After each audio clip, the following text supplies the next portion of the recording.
Welcome to the Joy of the Hang. Come on, ladies, come hang out with us. I don't care if you're 20, 40, 60, 80. You deserve to be heard. You have something to offer. You matter. How you express yourself matters. What you think matters. All of your opinions matter. There are so many opportunities and so much potential to learn from what you've already done and then to imagine what you can still become.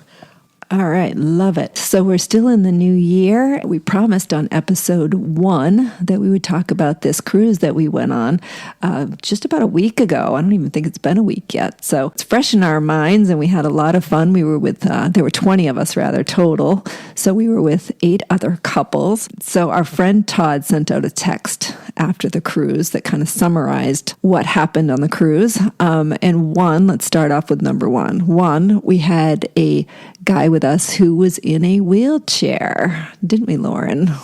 We did, and he had surgery, not elective, literally a week, if that, right before going on the cruise for something very seriously wrong with his foot. I mean, literally, he could have died.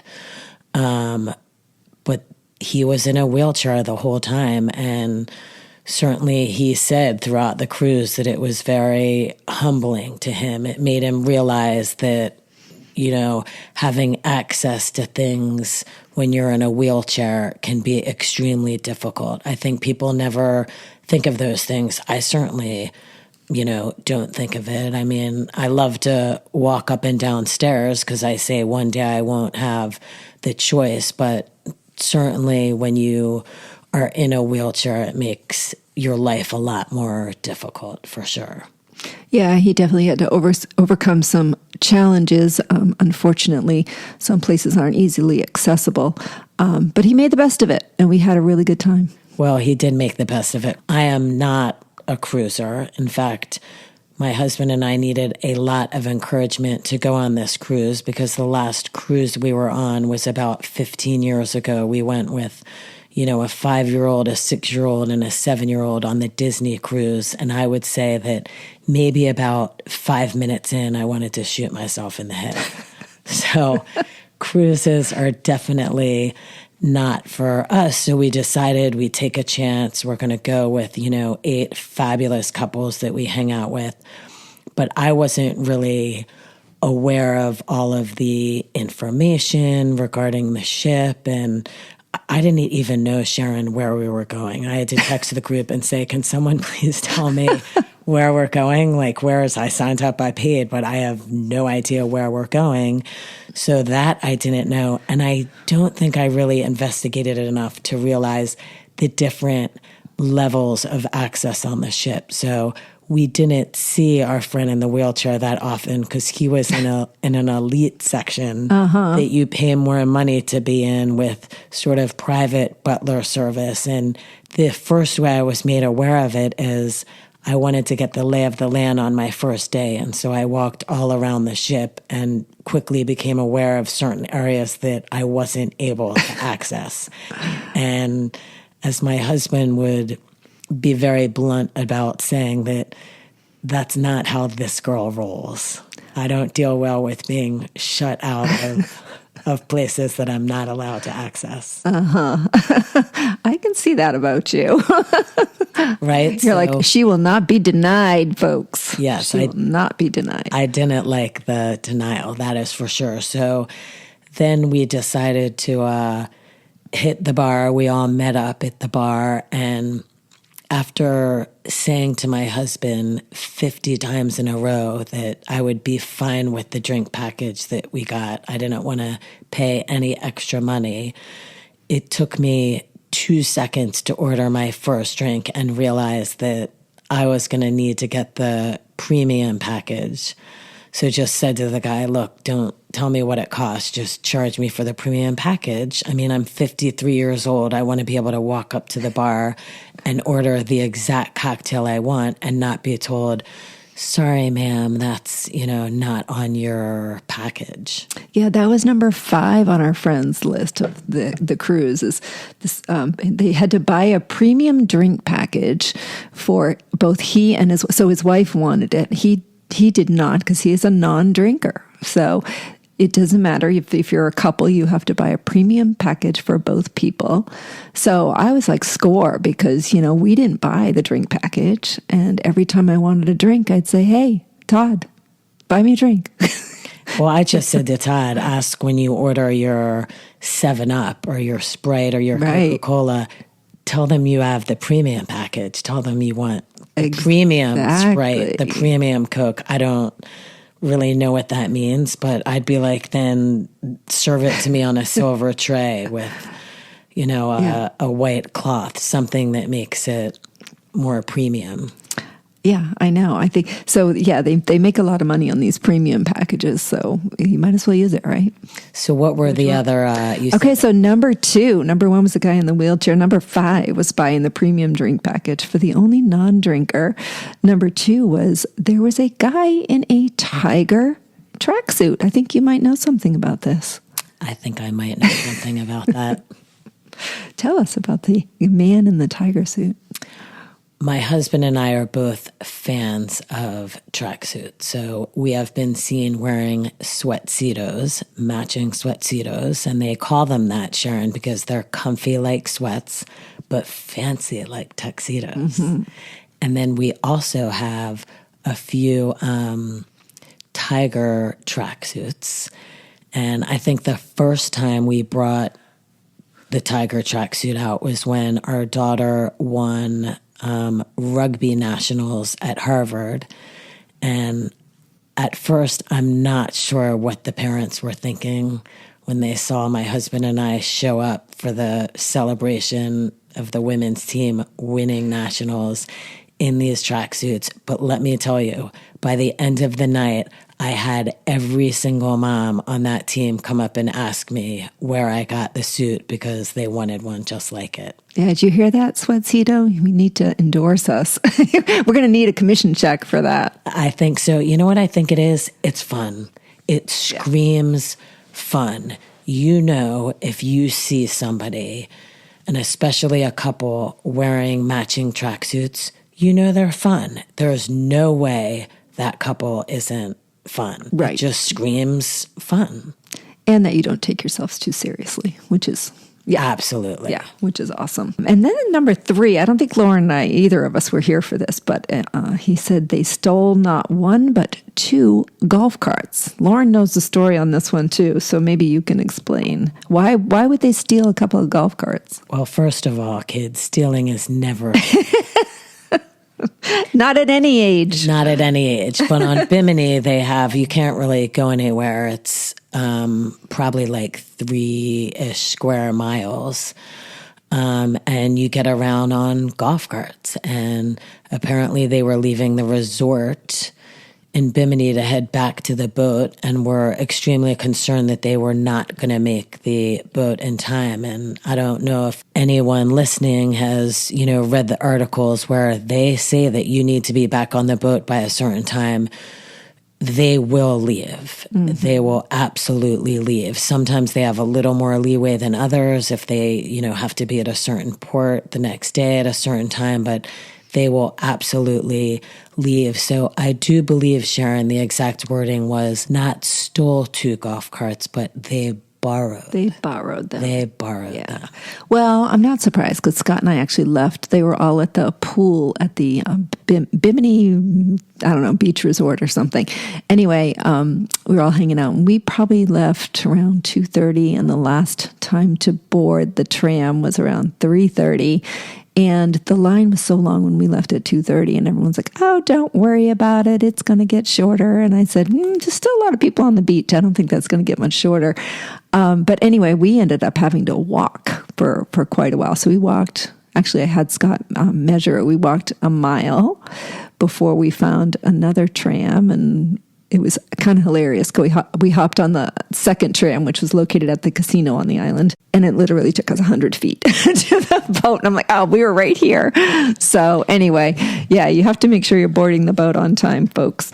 The next one, I have no idea what this one was, but somebody apparently gave an unsolicited lap dance to the shuttle bus driver. He must have had a smile on his face.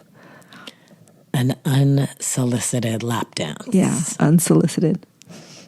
I think we all know who that was. I have a guess or two. I think we both have a guess. I think everyone has that one friend in their group that, likes to lap dance, maybe likes to motorboat other women, maybe likes to... Wait, she did motorboat. My sister-in-law. Wow, yeah. Remember? That's right. She did. She did. Now, first time they've met, I think. No, have they met before? I don't know. But one of the first times that they've met, anyway, she's motorboating her on the second night of the cruise.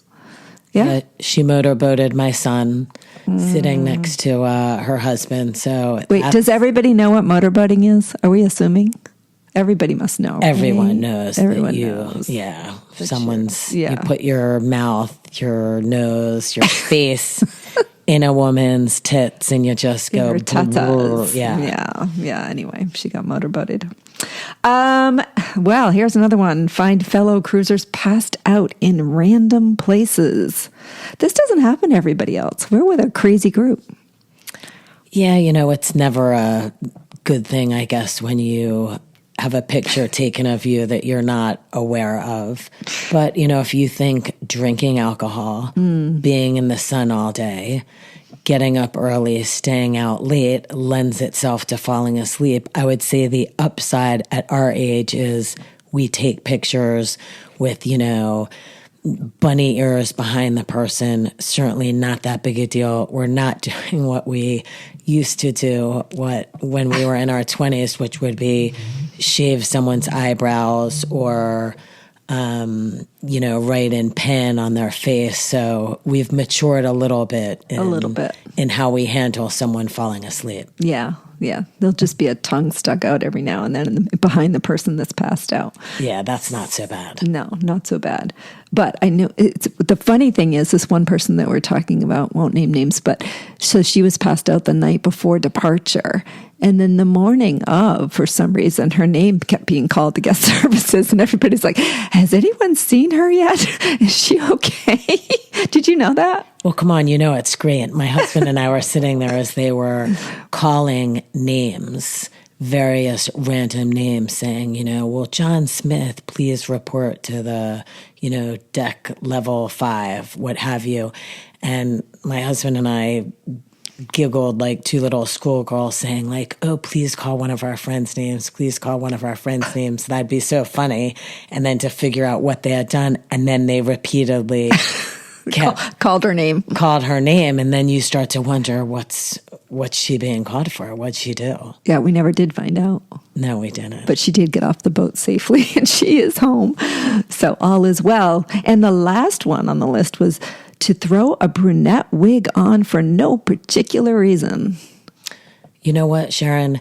Wigs are fun. And, I'm not shy. I like to, I jokingly say that my friends call me Subtle Susie because I am anything but subtle. I sort of say that when I walk into a party, there's probably a neon sparkling sign saying, hold on, Lauren's about to walk in, because I love fashion and I like sequins and big fur coats and, to make a scene. It's not so bad to make a scene when you're somewhere, right? Exactly. Stand out rather than fit in, right? Just stand out.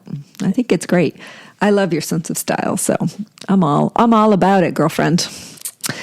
So speaking of that, some girls I'm sure are very jealous sometimes when you walk into a room. Do you ever get that feeling?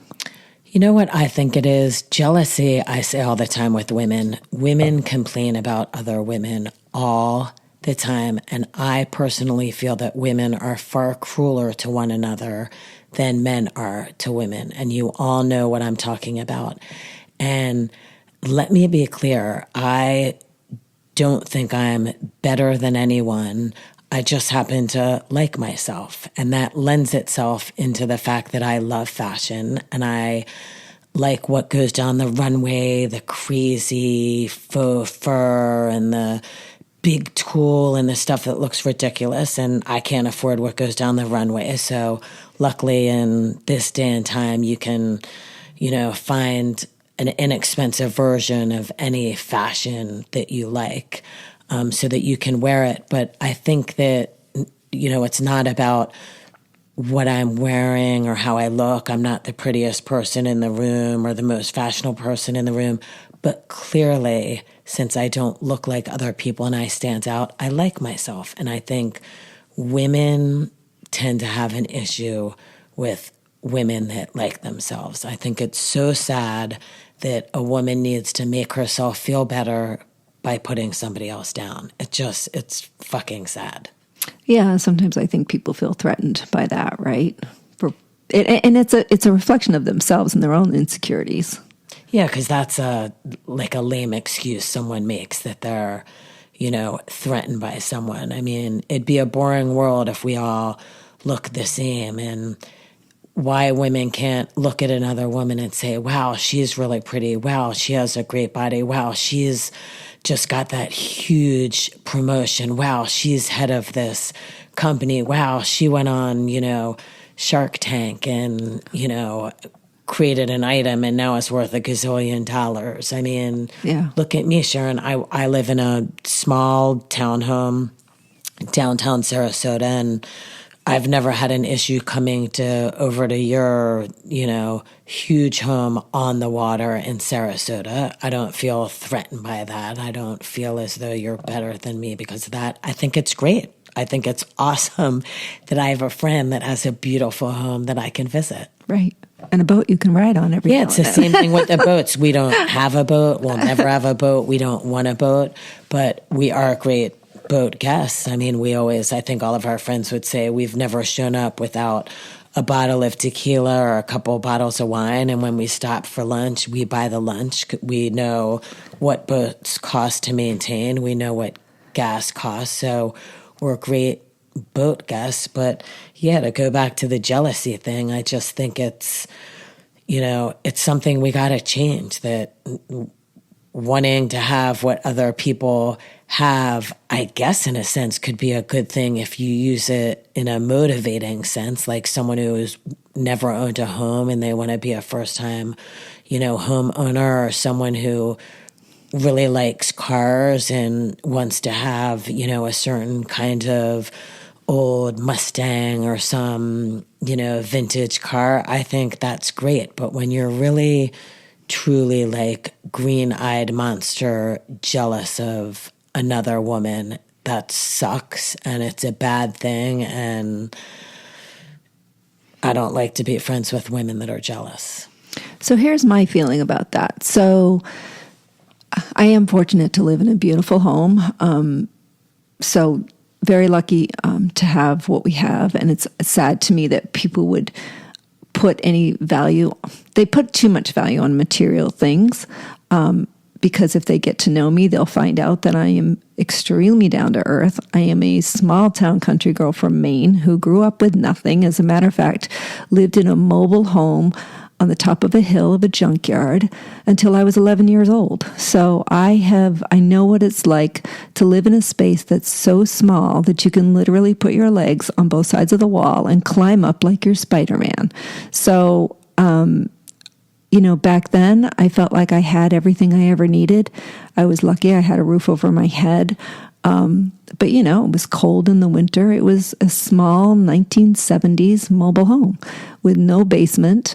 And my dad was a mechanic, and, he ended up dying when he was 39 years old, really tragic car accident. I was 11, my brother was 9. So it was a really tragic, traumatic time in our lives. But I know what it's like to live on food stamps. I know what it's like to really not have anything, to get clothes from Goodwill. So the fact that I'm living in this beautiful home now, I mean, like I said, I'm blessed, I'm fortunate, but I've also worked hard and made the right decisions. And, I went through a divorce and had nothing after that and had to start over with 2 young children, part-time single mom. So yeah, I mean, you go through life, but yet it's funny, even with all I've gone through, I've definitely felt jealousy at times. And I think that's normal. And like you said, I think some of it's healthy in that, like when I first met you, even, I felt like, here's a girl who, when she walks into a room, you know yourself so well that you own the room, you command attention in a really good way, not like, look at me, but in a really good way. Your confidence is beautiful. So when I saw in you what I want to see more of in myself, and I love how it's so easy for you to make friends. And I think, for me, like friendship and connection is so important. It's much more important than anything I own and have, if that makes any sense. So, I'm fortunate that we have the things now.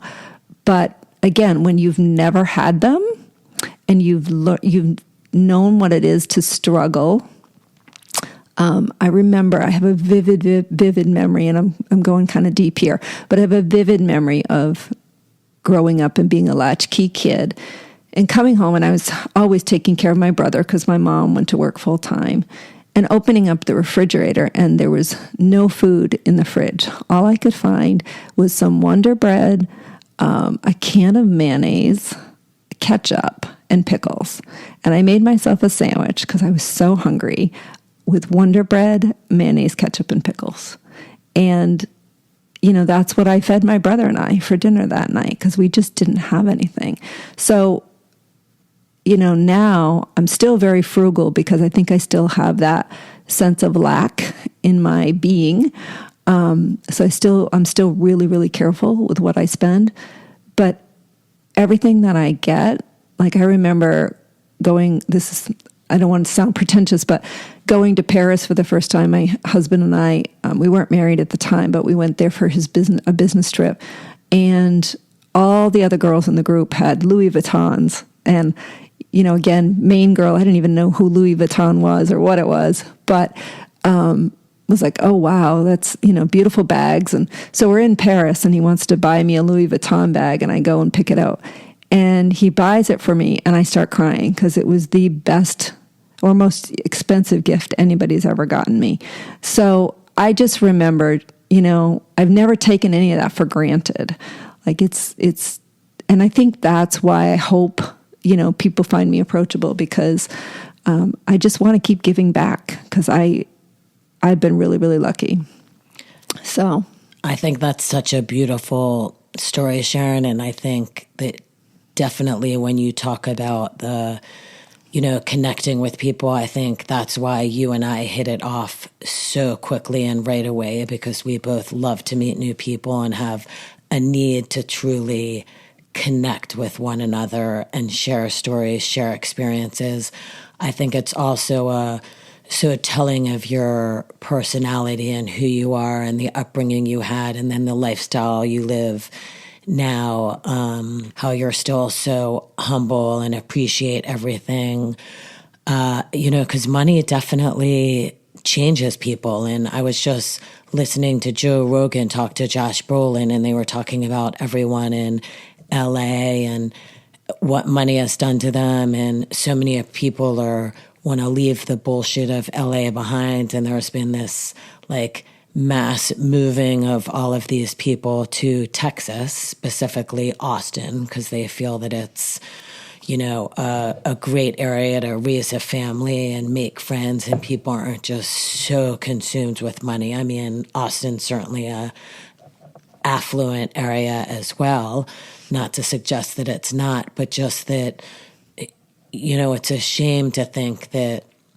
just because people have money or start to make more money or suddenly amass a large amount of wealth, that they would become assholes or mean or different people. I mean, we all want things. I know that what matters in life is making connections, making friends, having experiences, going on vacation, being with your loved ones. But I'm not going to lie that I still have had on my bucket list getting a Chanel bag. I've never owned a Chanel bag. I think part of that is Coco Chanel and her being the epitome of fashion. And so me wanting sort of a piece of fashion history by owning a Chanel bag and keeping it for, years and years down the road. I mean, telling them my personality, I only like the vintage ones that you don't see anybody carrying with the huge gold CCs that are, half as big as the purse. So certainly we can still want things, but I think that, it's really interesting how you grew up and such a change in how you live now. Yeah. I mean, I grew up, upper middle class, I guess you'd say, father, a lawyer, grew up outside Philadelphia, went to the shore for a month every summer to be in my grandfather's home on the beach, and then 1 month every summer went to overnight camp. So I had a great, childhood and a great life. And I would sort of say for me, a product of my upbringing is I'm a twin, so I was always very small and scrawny, and literally until I was in 10th grade, people thought I was a boy. Oh, really? Yeah, so that sort of impacted how I was in life for, I just wanted everyone to know for sure that I was a woman, and that just impacted sort of how I was, I think, with guys, dating, because when I was younger, like I said, I was tiny and scrawny, and people would say to my mom, "Oh, your son's so handsome. He looks just like your husband." And I would say, "I'm a girl." And they would say, "Oh, you should maybe wear big earrings or something so that people would know that you're a girl." Oh, wow. Interesting. And you're an athlete too, right? You and Yep, your sister athlete. both? Yep. Yeah. And I'll tell you, I mean, I think that, body image comes up a lot. I think all of us, whoever we are, struggle with it. And I certainly do care how I look and place a lot of effort into looking a certain way. But I'll tell you, Sharon, it hurts just as much to be told that you're skinny and scrawny as someone who's told that, they're overweight. And that's not good either. I think we all want to fit in. I can remember going to birthday parties and slumber parties where, the girls would give each other a back rub at night, and this isn't going there. I'm sure if a guy listened to this isn't going there with a pillow fight but I would want to. Not yet. I would want to do the back rub, and some girl would be like, "Oh, well, I don't want to give you a back rub. You're all bony. I can feel the bones in your back." And, it hurts your feelings. Oh, I can see where that would hurt your feelings. I just wish, it's hard because kids are so mean, right? And I feel like I wish But that more girls than guys. more girls and guys, and I wish that we could just be nice to each other and all just be accepting of whatever size and shape and color we are and nationality and all of that. I wish we could just, love each other for who we are, embrace each other and celebrate each other for the gifts that we've been given, right? So what's up with the bitchy girls then? What's up with the bitchy girls? We all know who they are. Junior high, high school, even, Davis just went back to see some high school girls. She's finishing up college soon and said that, the girls that were bitches then are still bitches now. And, what do you think makes girls I mad? think it comes back to our topic. I think a lot of it's jealousy. I think there's a lot of competition amongst girls for, I don't even know, for the attention of guys maybe? I don't know. What do you think? That would be a real bummer if it all went back to getting attention from men, because certainly we can have anything that we want. I mean, my father was a divorce lawyer, and my sisters and I were raised to see our parents in a very happy marriage, but to be taught that we could get anything we needed for ourselves. This whole notion of you complete me is total bullshit. You first complete yourself. You make Amen. yourself happy. Say it again. Yes, this whole notion of, oh, you complete me is bullshit. You complete yourself. You find someone who fits into that, little scenario that complements it, and that lends itself to having a great relationship. But, it's you gotta be you. And I've, told my kids that have fun. You can date people and sleep with people that you're never going to marry, not because they're not good enough, just because they're not. Maybe you want different things in life. That person wants to, live on a farm, and that you want the city life, or you think that person wants to be a dad and you don't want kids. It's totally okay to have fun and be with someone and have sex with someone and experience things just because you're not at the end of the day going to marry that person. Right. But I think the jealousy goes deeper than that too, right? I mean, they may be jealous of her success. I mean, Davis is a pretty popular figure on TikTok right now. She's got a great following. Jordan is a Harvard graduate. Jack is doing what? What's Jack doing?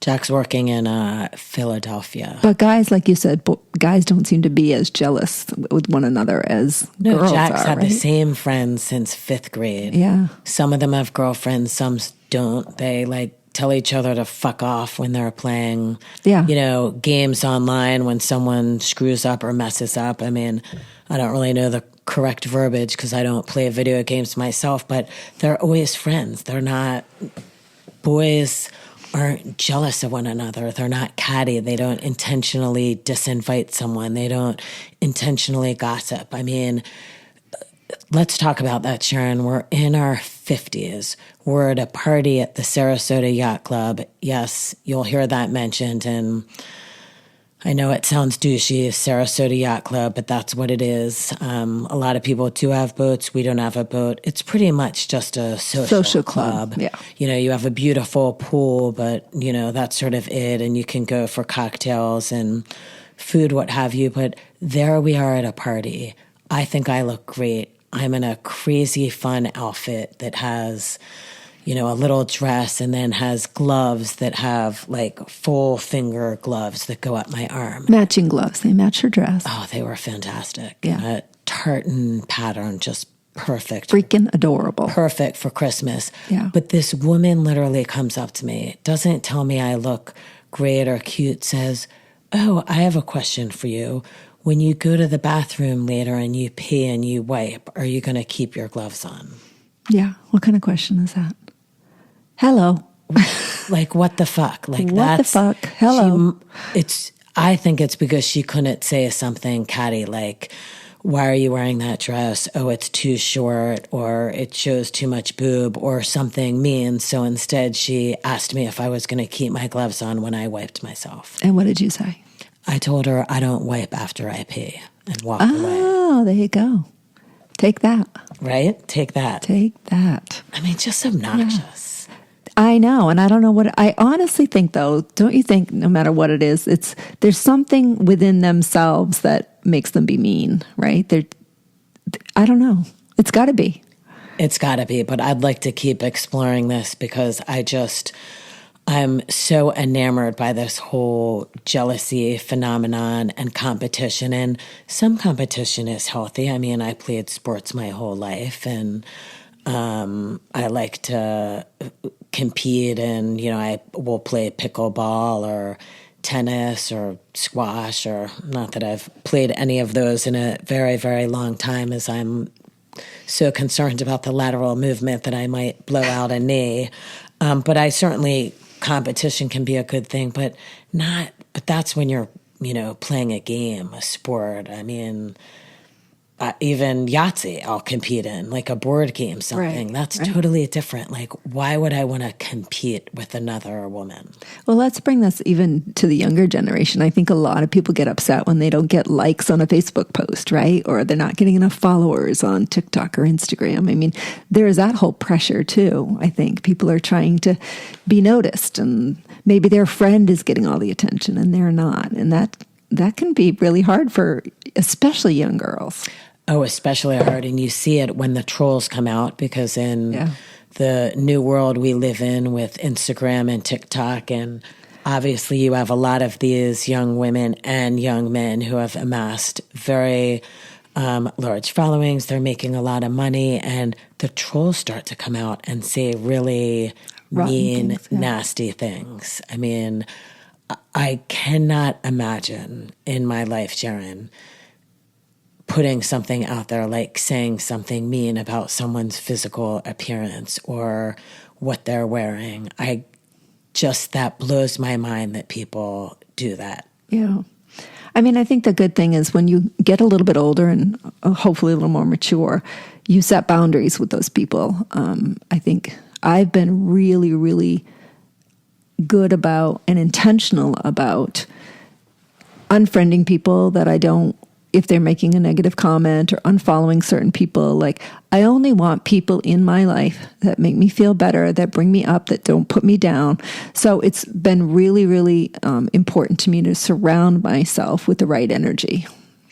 I totally agree with that, but that's in your sort of small, in our day-to-day life where we're choosing who we hang out with, who we go to dinner with, go to the beach with, what have you. But certainly the whole social media thing, that's different. You can't avoid. I mean, I've had people say that, call me plastic surgery face, and I've certainly done filler and Botox, but I've never had surgery of any kind on my face. I've had people, I don't know if it's a voice thing or my cheekbones, make tranny comments, which, okay, there are plenty of attractive, transgender people out there. So certainly the funny part is I don't find that insulting at all. Certainly the trans people I see are beautiful. So, but it's funny that people are just looking to make comments that they think will upset you. I mean, I have friends that mimic my voice very well. And it's basically like I joke, Marge Simpson's sisters have this voice. And I've had it since I could talk. I'm totally okay with it. And her twin sister has the exact same voice. Exact same voice. Yeah, and, so I can attest to that. People can make fun of that. It's something I'm very comfortable with. I'm also comfortable with, how I look. I broke my nose when I was younger. It's not perfectly straight. Oh my gosh, I have a crooked nose. People are always pointing it out. And I don't think I broke my nose, but maybe my mom dropped me. I've never noticed you have it is right there. Yeah, it is. I swear. Yeah. And it doesn't mean that I don't care. I'm about to do Invisalign, which will be the third time, Sharon, the third time I've done something for my teeth. I had braces when I was like 13. I had them again when I was pregnant with my third child. And now I'm about to do Invisalign, so straighten my teeth for the third time. Yeah. I know. I have to do it too. They want me to put braces on. For the first time, I've never had braces. And I'm thinking, I'm 58 years old. Do I really want braces? I thought about actually going the braces route, which maybe I should have, just because they're on, you can't take them off. It's what I did the second time. I did do clear up top and regular on the bottom. But the reality you start to notice is that people don't notice. You think you get over yourself real fast. You think, oh, everyone's looking at me. They're looking me up and down. And the reality is there were a lot of people who didn't even realize that I had braces. Well, that's good because I'm very vain and I don't want people to see my braces. Now, they did notice when I had to have teeth pulled. And we're very social and go out. So I had a big, huge hole in my lower teeth, dead center front. So you couldn't not see it. Yeah. And my husband just had a field day and would whistle the theme song to Deliverance, which if you haven't seen it, watch it. It's kind of creepy. But yeah, it helped me laugh at myself. I wasn't going to not go out. Right. What are you going to do? What are you going to do? You're going to deal with it, right? It's life. Yeah, you deal with it. It's life. And I wanted to have the braces and have straight teeth. So that's what I did. Yeah. There you go. Well, let's see. What else are we going to talk about today? It's almost time to wrap it up, I think. It is almost. And let me be clear, we're definitely going to continue as we go forward talking about women and the jealousy thing. Definitely need to talk a little bit more about the sex thing. I mean, we could go on and on. We come from slightly different backgrounds, and that you already mentioned that you've been divorced. Yes. I've been married now almost 26 years. In fact, we are going to Las Vegas to have Elvis remarry us, which should be a blast. Can't wait to talk about that. I already got my outfit. It's fabulous. I said that I wanted to look really snatched with everything out on display and have everyone think that I'm my husband's second wife. I love that. Right? I love that. I love it. Cannot wait to see that. Yes, and ladies, I'll be able to talk to, and guys, I guess, I'll be able to talk a little bit to you about what it's like to date in your 40s and be on all those fun dating apps and have to figure it out, because I met my first husband when I was 20 years old, and was the only man I had, well, that's not true. He had been the only man I had been with for a long time, let's put it that way. So all the fun little things I learned after divorce from my divorced friends and going on all those dating apps was not fun. I learned very quickly that I did not like it. So I'm thinking of you all out there if you're in the dating world. Good luck. Well, with some things, good luck. But some things, I mean, I'm very happily married, but I don't think, I'm not going to say that it's not fun to have multiple sexual partners. I mean, yeah. Again, I'm happily married, but I teased from time to time that the institution of marriage was founded when people got married at, 15 and died at 30. Right. That's true. So they weren't married that long. There's some truth to that, for sure. And I didn't meet my second husband on a dating site. He and I actually met at the gym. So I met my second husband at the gym, and I met my new business partner at the gym. So there's a theme there. There's a little bit of a pattern in my world. I meet pretty damn awesome people at the gym. The gym's a great place to meet people. It's a great place to meet people, yeah, for sure. So any advice for your younger self to close out this episode? What are we going to talk about on the next episode before we get to that? Well, I always have advice for my younger self. Okay. And I would definitely say for my younger self to maybe, you try and, although it's so hard to not get upset about things so easily, like let it roll off your shoulders when people say mean things to you, they're jealous, realize that it's not about you, it's about them. But when you're in the moment, now I mention that I have no problem if someone makes fun of my voice or calls me a tranny, what have you. But when I was younger, it hurts your feelings. I'm 53 years old and can still remember walking out on the field to lacrosse practice, and these girls, my teammates, kind of talking to each other and me saying, "Oh, what?" And one of them saying, "Oh, sorry, you can't hear what we're talking about. It's not about you or anything. It's just, you can't hear what it's about." And you get really upset. Whereas when something like that happens to you when you're older, you'd be like, "Fuck you," and walk away. Right. That's great advice. And for me, for this episode, I think I'd give my younger self the advice to just, again, be who you are and try not to get too worked up with everything, because, things that are happening in your younger years are temporary. So anything you go through, you just always have to remember it's temporary. There's always a tomorrow, and you will have an opportunity to improve your situation, change your situation. You're always going to meet new people.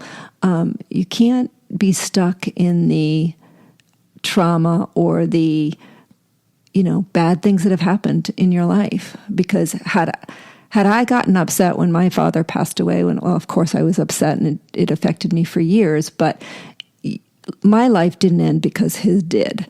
And, it was scary. I tried to commit suicide when I was 13 because I wanted to be with him. I missed him terribly. My heart ached for him. I was daddy's little girl. So just wanted people to understand that, now I can look back and I know that my life would have looked very, very different if he had lived.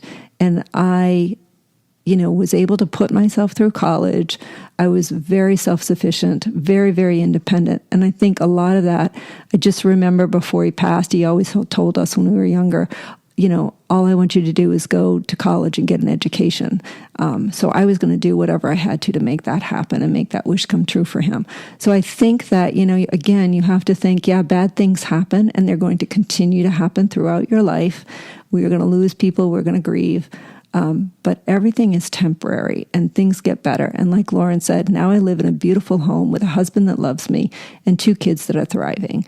So, and just an amazing friend group. So just keep those things in mind. I love there's always tomorrow. That's such a great way to look at it. And just to lighten things up, a little bit, how many times have we all told ourselves when we wake up totally hungover with a massive headache, maybe booting once or twice, just feeling like complete dog shit, have we said, I will never, ever drink again?